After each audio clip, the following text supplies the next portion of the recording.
বিসমিল্লাহির রহমানির রহিম। আল্লাহ সর্বশক্তিমান।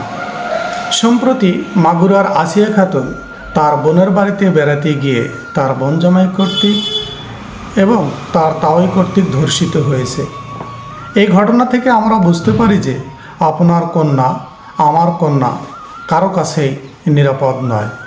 তথ্য মতে শতকরা 85% শিশুরাই নির্যাতিত হচ্ছে নিকট আত্মীয় ও প্রতিবেশী দ্বারা। এখন আপনার শিশুটি একমাত্র মা ছাড়া কারো কাছেই নিরাপদ নয়। আপনার শিশুকে যেখানেই পাঠান, কোচিংয়ে পাঠান, প্রাইভেটে পাঠান, আপনি সাথে নিয়ে যান, পাশে বসে পড়িয়ে নিয়ে আসুন। বাসায় হোম টিচার আসলে আপনি পাশে বসে থাকুন।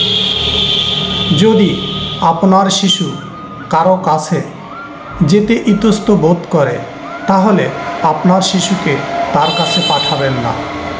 শিশুকে শেখান কোনটা গুড টাচ, কোনটা ব্যাড টাচ।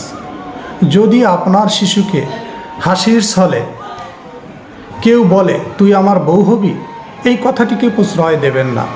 ব্যাড টাচ শিশুর সাথে শেয়ার করুন। আপনার শিশু যেন আপনাকে সকল কথা বলতে পারে সেভাবে তৈরি করুন। তার সাথে ফ্রি হন, তার সাথে বন্ধুর মতো মেলামেশা করুন।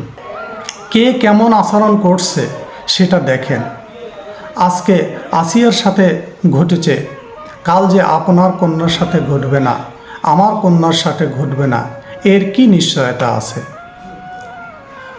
বাংলাদেশে আইন আছে, আইন অনুযায়ী ধর্ষকদের শাস্তি হওয়া প্রয়োজন। আইনের ফাঁকফোকর আছে, সেই ফাঁকফোকর দিয়ে অনেক ধর্ষকগণই বের হয়ে যায়। বিধায় ধর্ষণের মতো ঘটনা দিন দিন বেড়েই চলেছে। আমি রাষ্ট্রের কাছে বলবো, ধর্ষকদের আইন অনুযায়ী দৃষ্টান্তমূলক শাস্তি নিশ্চিত করুন, যেন এরকম ঘটনা বাংলার মাটিতে আর না ঘটে।